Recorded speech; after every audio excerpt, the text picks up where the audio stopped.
Welcome, today in front of me Samsung Galaxy M53, and I'll show you how to edit notification panel shortcuts on this device.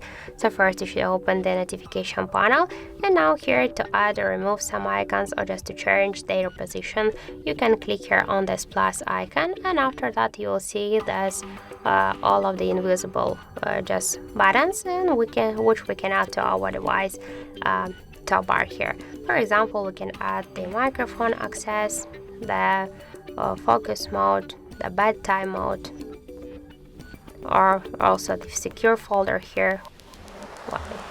So then just click here to done, and now we can see here the changes and the new icons.